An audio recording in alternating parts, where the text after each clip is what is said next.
Olá, meus lindos e minhas lindas do quinto ano, bom dia! Bom, gente, hoje é quinta-feira, dia 13, tá? 13 de agosto. E ontem era para ter, na realidade foi, né, a minha aula de ciências. Quem passou por lá no YouTube cedinho, né, viu lá o vídeo, tá, de ciências, feitinho, tá? Mas o que está acontecendo?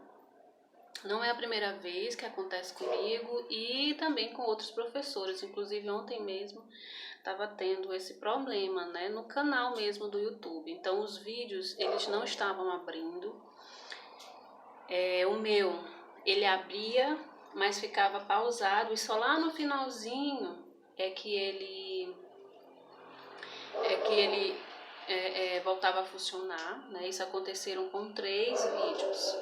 O de matemática de ontem não, de antes de ontem, dia 11, o de ciências de ontem e o de português, tá? Como eu gravo meus vídeos no celular, o único que ainda deu para eu reenviar, né, foi o de português. Então eu tirei do canal que estava travado e reenviei, tá? Novamente o de português. Mas o de ciências eu já tinha apagado, né? Do meu celular, já tinha deletado da lixeira também, porque mesmo quando a gente apaga, às vezes vai para a lixeira, mas mesmo e aí dá para recuperar. Mas nesse caso não tava, por quê? Porque eu já tinha excluído até mesmo da lixeira para poder gravar os outros vídeos. Enfim, hoje a gente tem, eu tenho aula de novo de ciências, então eu vou gravar um único vídeo, tá? Com as 2 aulas, que no caso seria as aulas de hoje, a aula de ontem, né? E seguindo a aula de hoje, que era só um acréscimo, uma continuação, né? Das atividades. Então vamos lá, tá? No vídeo ontem eu mostrei pra vocês, né? Aqui, tá, gente? Ó, isso aqui, certo? Que está lá na página 6 e página 7, tá? Página 6 e página 7, que vai estar falando sobre o ciclo da água.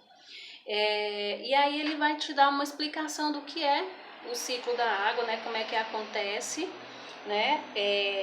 E o que eu quero ressaltar para vocês é que esse ciclo da água ele é permanente. Ele não para, né? O processo de transformação da água na natureza, né? Então ele vai sempre fazer esse trabalho nos 3 estados, né, que a gente conhece como os estados físicos da água, que é o sólido, o líquido e o gasoso. Então ele vai sempre estar nesse remanejamento. E o cachorro agora do vizinho, né, deu para latir, tá? Enfim, então uma outra curiosidade também, né, é que essa água ela está sempre em movimento, mudando de um lugar para o outro. Então, além dela estar sempre passando de um estado para o outro, ela também está sempre mudando de um lugar para o outro, tá? E aí nós vamos saber como é conhecido, né? Eu acredito também que vocês já sabem acerca disso, né? Até porque eu fiz...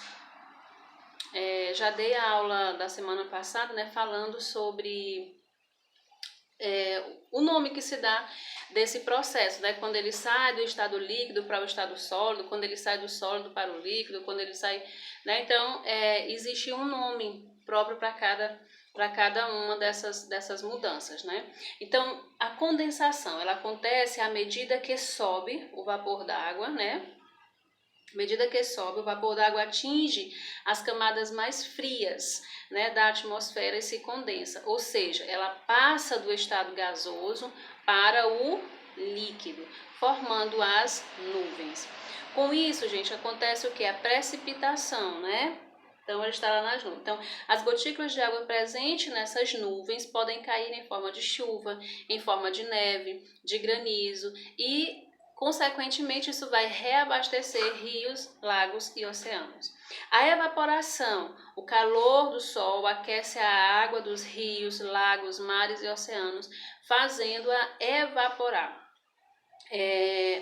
Nós e todos os demais seres vivos liberamos água no ambiente através da nossa transpiração.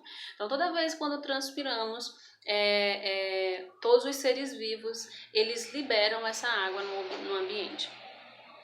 No pico das grandes montanhas e em regiões muito frias, forma-se o gelo, que pode ficar armazenado durante muitos anos, ou ele pode também derreter ao final das estações mais frias, né?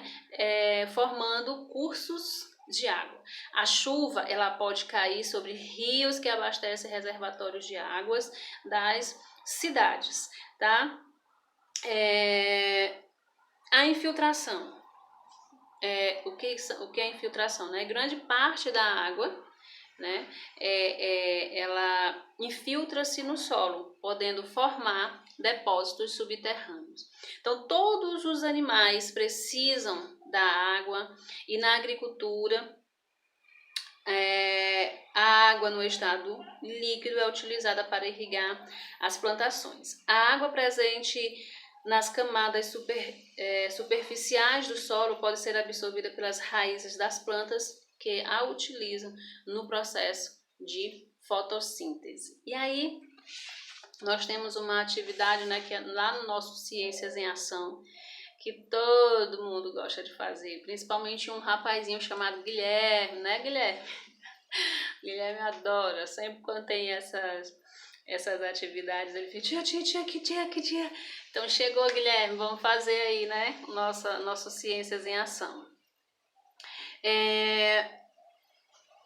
Eu acredito que seja do conhecimento de todos vocês que a água, ela nem sempre é pura, né? Ela pode conter sais e outras substâncias dissolvidas. Mas será que isso interfere nas mudanças do estado físico? Será que quando a água do mar ela evapora, ela forma nuvens de água salgada? E aí a gente vai fazer então um experimento usando corante alimentício no lugar de sal para comprovar isso. E na página 8 você vai ter todos os materiais e como fazer, né, os procedimentos que você deve fazer, tá? Após fazer, né, após realizar esse experimento, você vai fazer um pequeno vídeo e enviar para mim, tá? Acerca do que você verificou após esse experimento. Ou seja, você vai responder as 3 questõezinhas que tem logo após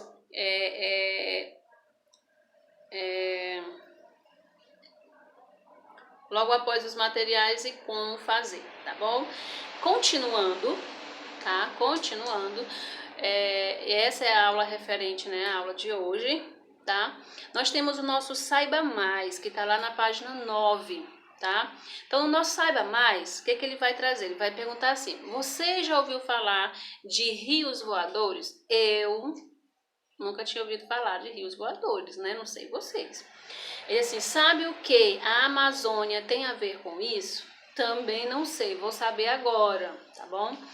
Então, o texto ele diz assim: é que a Amazônia bombeia para a atmosfera a umidade que vai se transformar em chuva nas regiões centro-oeste, sudeste e sul do Brasil.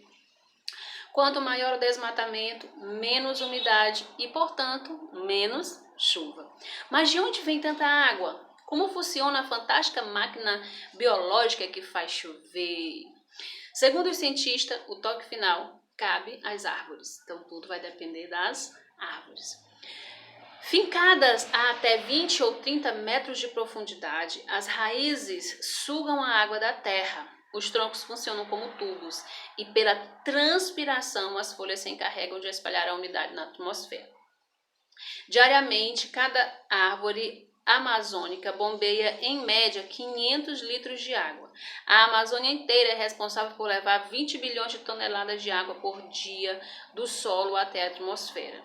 Esse imenso fluxo de água pelos ares é chamado de rios voadores. Olha aí que interessante, né? Essa curiosidade maravilhosa, né? E aí nós temos duas questõezinhas, tá? Para serem feitas de acordo com a leitura, né, do textozinho Saiba Mais, tá certo? Então, meus amores, para casa vai ficar essa atividade da página 8, as duas questões da página 9, a página 10 e a página 11. Ai, tia, esse tanto de atividade, não esqueçam que essas atividades, até a página 9, ela foi a atividade no caso de ontem, né? E hoje seria só a continuação, que seria a página 10 e a página 11.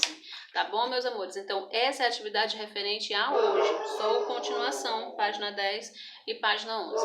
Então, para todos vocês, um belíssimo final de semana, um ótimo final de semana, um belíssimo dia, tá? Amanhã a gente não tem aula, por quê? Porque é feriado, o nosso dia é o dia da nossa querida Parnaíba, tá bom? Beijão no coração de vocês e até a próxima semana.